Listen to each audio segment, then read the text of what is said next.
Hi guys, it's Judith from JVArt Resources, and thanks for watching today. I wanted to do a series on surfaces. I've been wanting to do this for a long time. Many times I see a new person, somebody new to colored pencil, not necessarily new to art, but someone new to pencil will say, what is the best surface? Or what is the best pencil? And as you know, if you've done anything with colored pencil at all, you cannot answer that question in one easy answer. There is no easy answer because what works good for you may not work good for someone else. For example, I tend to have a very heavy hand. I like rich looking things. I want everything to look like acrylic paint. Kind of silly. Maybe I should just take up acrylic painting. I've done that. But I love colored pencil. But I like to make my pencil look like paint. So I tend to layer a lot, of course, and then blend, and then I'll burnish really hard. But my hand tends to be a little heavier to begin with. I find that I run out of tooth on paper quicker than someone else would. So it may not be the same for you. So that's why it's very hard to answer that question. And then when you add a different pencil, an oil pencil, a wax pencil, even the ink pencils, everything is going to be different on a different surface and with different pressures. So what I'm going to do is just go over some of the surfaces that I myself have worked on, show you some of the characteristics that I find in them, and then we'll do a little scratch test, with a couple of pencils so you can see how it looks and how it performs, and I'll give you my opinion on it. And then you can give it a try if you like, see what you think. So today I was going to talk about the Bristol Smooth. That's the one that I learned colored pencil on, and it's still one of my favorites. It doesn't hold as many layers as some of the other papers, but it holds enough for me, and if you can control yourself and do nice light layers, you can get a lot on there. And then when you blend and burnish, you get that painterly look, which I love so much. But before I show you that,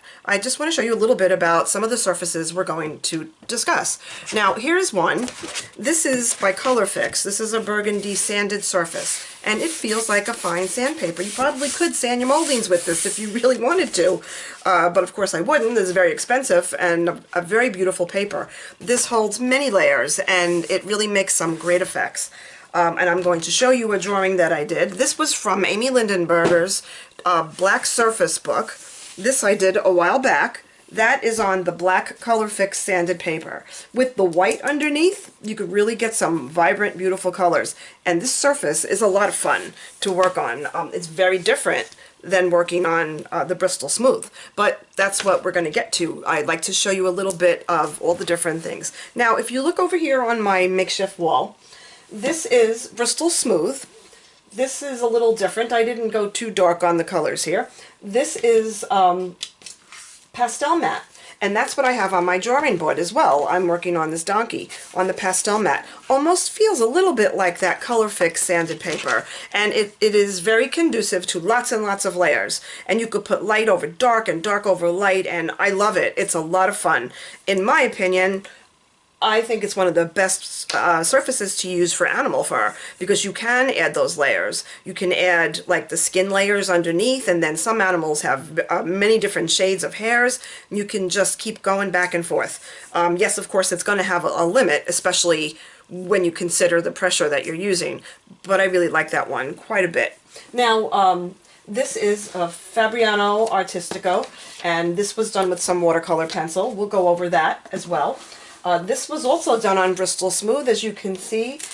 This is the rich colors that I always love to bring out whenever I can.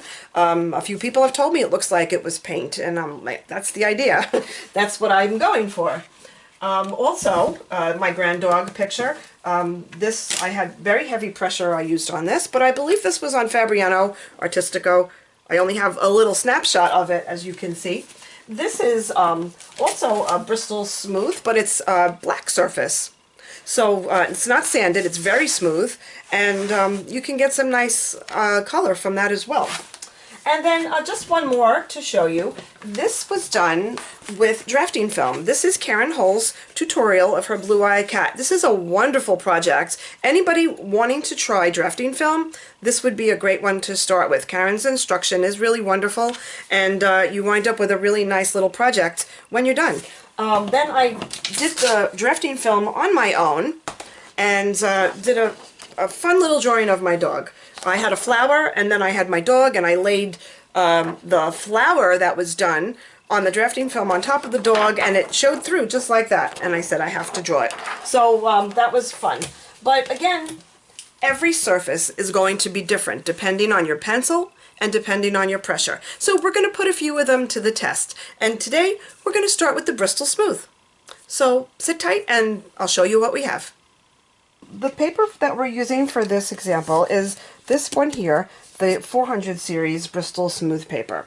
And I have a piece on my drawing board right here. Okay, so now I'm going to show you a couple of layers and see how many we can get on this paper. I'm going to start with these Polychromos.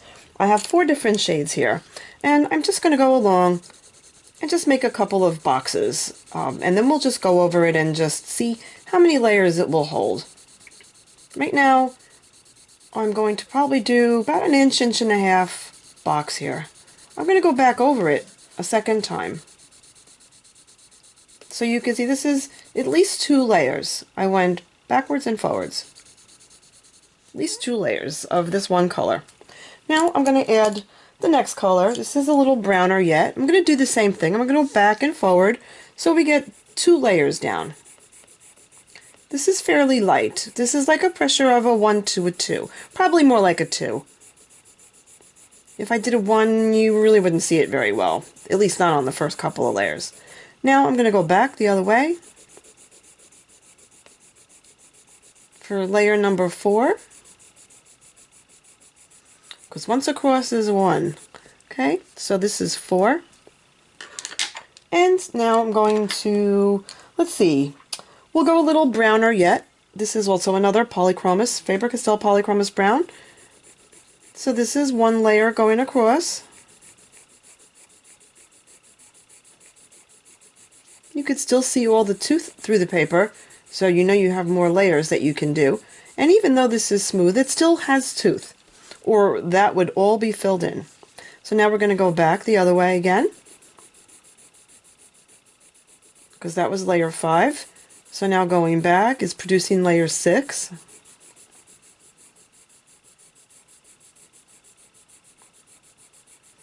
Now, I do see I missed a couple of spots, so I'm just going to touch up. I'm not really doing the other layer yet. This is just filling in some of the spots I missed. So that's 6. That is 6 layers right here so far. And there's still tooth showing. Now what I'm going to do is take this really beautiful shade. This is an ochre. It's a little more golden, and I'm going to put that right over these lovely shades of brown that we have going on here, giving it a little more pressure, probably like a 3 or a 4. And you can see it's getting a more golden look. And this is layer 7. Now this is no burnishing yet and no blending really to speak of, it's just layering. That was layer 7. Now we're going to go back across and do layer 8.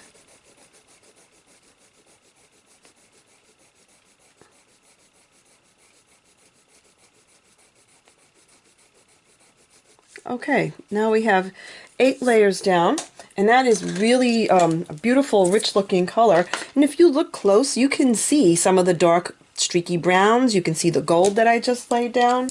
And I'm going to take one of the first pencils that I used and to add another layer or 2. We're going to pick the darker brown, and we're going to go over that again. This way you can see it better. Now I'm pressing a little harder. I would say at this point I'm doing a pressure of a 4. And this is my 9th layer. I'm going to stop at the halfway point for a moment just to show you. See, I hope you can see that in the camera. That's about the halfway point. It is definitely darker on the left side where I just added the 9th layer than it is over here. That might not show up too well in the camera though. So this is layer 9. And now on the 10th layer, I'm going to go back, I'm going to press much harder, and probably get rid of any little bits of tooth that's left.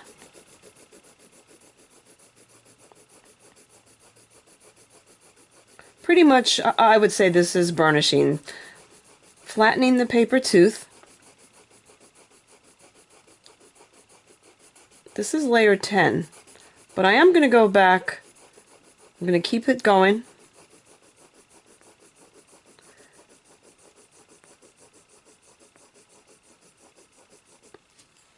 Now, really have a beautiful shade of like a golden brown. That is a really lovely color, and that has 10 layers. Yep, and we've burnished, so we really pressed down pretty hard. You probably could go a little harder and get a little bit more there, but I'm always afraid of lifting color up. Alright, I'm actually doing it, and it's getting darker, and it's looking fine, so we're going to go a little more. But I wouldn't take it more than this. Now I'll just go back in and fill out where I see I may have missed a little bit. I don't have patience to sit there and cover every little tiny line like that, so I tend to just do it in lines for the test piece. Of course, I'm much more careful on a regular drawing. But there you have it. There's probably 11 to 12 layers right here, creating a beautiful golden brownish hue with these 4 beautiful Polychromos pencils. And I'll show you what they look like separately. That's pretty dark brown. This is the yellowy ochre. That's a softer brown. And that's a darker one yet. Though this is the darkest right here. I don't know if you could see that. So all of these together equal this one lovely color.